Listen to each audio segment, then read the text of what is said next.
वक्रतुंड महाकाय सूर्यकोटि समप्रभ निर्विघ्नं कुरु मे देव सर्वकार्येषु सर्वदा या देवी सर्वभूतेषु नवदुर्गारूपेण संस्थिता नमस्तस्यै नमस्तस्यै नमस्तस्यै नमो नमः। गुरुर्ब्रह्मा गुरुर्विष्णु गुरुर्देवो महेश्वरा गुरु साक्षात् परब्रह्म तस्मै श्री गुरुवे नमः। ओम साईराम। जय माताજી। જે આજે પવિત્ર નવા ચૈત્ર નવરાત્ર ખરેખર કેટલો શુભ દિવસ કહેવાય, એમાં પણ બાળકોના બધાને રજા એથી વિશેષ બધાને લાભ મળે. ખરેખર આનંદ જ્યારે એવા ધામમાં જ્યારે આપણે આવીએ ખરેખર મન તો પવિત્ર થાય, પણ સલામતી એકદમ ભૂખ પણ મટી જાય મહાપ્રસંગ થાય.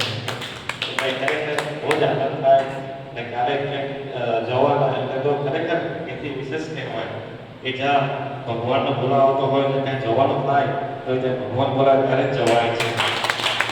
ખરેખર આનંદની વાત કે એ પવિત્ર નદીઓમાં સ્નાન કરવાનું મળતું હોય, જે કેટલાય વર્ષો પહેલા જે સંતો મહાંતો ઋષિઓ જે સ્નાન કરતા આવ્યા છે તેમાં આપણે પાછું સ્નાન કરવાનું ખરેખર આપણે ભાગ્ય છે, સૌભાગ્ય કહેવાય. અને જે પવિત્ર નદીઓ તો છે એ ખરેખર અત્યારે લગભગ કાલથી લગભગ નર્મદા પરિક્રમા ચાલુ પણ થઈ ગઈ છે.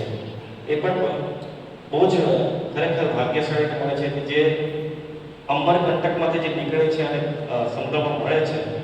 લગભગ એમ તો 3200 કિલોમીટર છે, એ શક્ય નથી, પણ જે ત્યાંથી લગભગ એક દિવસની પરિક્રમા પણ કરવામાં આવે છે, તમે એમાં પણ જઈ શકો છો. અને આ ચૈત્ર માસ ખરેખર બહુ જ પવિત્ર છે. નવરાત્ર આમ તો 3 નવરાત્ર છે, આસોમાં છે, ગુપ્ત નવરાત્ર અને જે ચૈત્ર નવરાત્ર.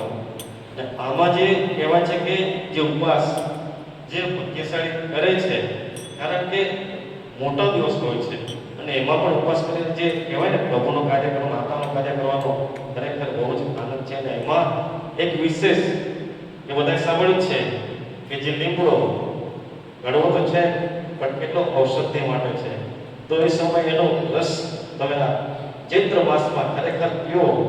એક રસ અમૃત સમાન જ છે. તમારે કોઈ પણ હોય, કોઈ પણ રોગ હોય નીકળી જશે. અને ખરેખર એ ઔષધિ જ છે. અમે તો જાણ્યું છે ને અનુભવ પણ કર્યો છે. થોડી વાર કડવો તો લાગે પણ એનો કાર્ય કરે છે. તો વિશેષ કહેતા અમને એ સમય આપ્યો અને ખાસ ખરેખર મત ભૂલી ગયો કે જે મિત્રનો બર્થડે છે જ્યાં પણ હોય તો હંમેશા હાજર રહે છે મારી સાથે. આ નાનપણથી અમે તો નાના હતા ત્યારથી અમે સાથે રહ્યા છે અને ખરેખર આજે પણ જ્યાં પણ મારી કથા હોય ત્યાં સાથે રહે જ છે. કારણ કે જાણે ને કોઈ મિત્ર કેવા હોવા જોઈએ.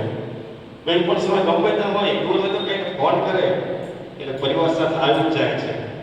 તો એનો ખૂબ ખૂબ શુભકામના રાજેશ આનંદજીને પણ આવા કાર્યો હંમેશા તમે પણ બધા કરતા જ રહે.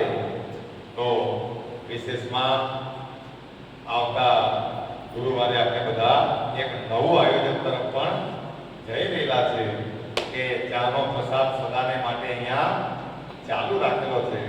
તો સમયાંતરે આપણા આજુબાજુના ગામડાઓ છે તો મહિનામાં એકવાર દૂધ પણ પોતાના ઘરે હોય તો તે મહિનામાં એકવાર બધાને વારો આપવામાં આવે.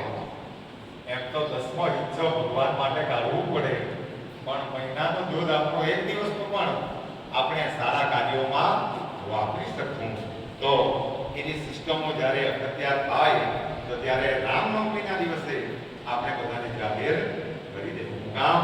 કારણ કે ભગવાનના ખેતરમાં વવાય તો એનો અનંત ઘણું પુણ્ય.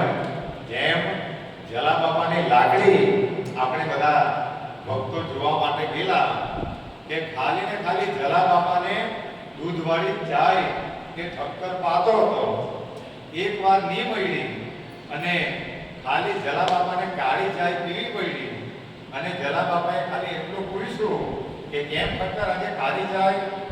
તો ત્યારે એ ઠક્કરે એમ કહ્યું કે મારા ઘરે દૂધનો નહીં મળે હમણાં, એટલે બાપાએ હીધી લાકડી એને આપી દીધી કે આ લાકડી લે એને પૂજામાં રાખજે.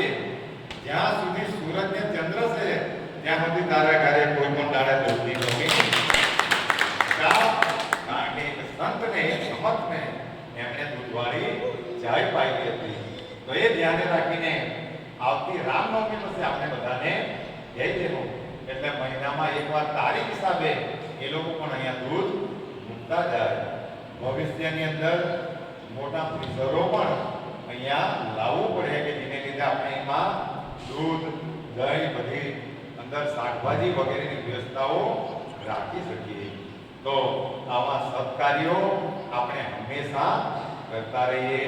ત્યારે જે માણસો કર્મ કરતા રહે અને કર્મ કરીને જે માણસો થાય તો એનો કોઈ પણ દિવસ પતન થતું નથી. અને બીજું કે હરિની ભક્તિ જે કરે એનો પણ ગમે તે સ્થિતિઓ આવી જાય પણ હરિ અને સદગુરુને માંથી બહાર ખેંચી જ કાઢે એ સદગુરુનું વચન છે.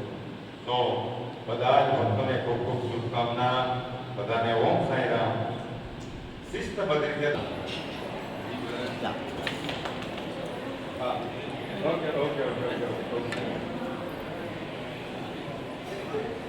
અરે ચાલી જાય ને યાર. Okay okay okay okay.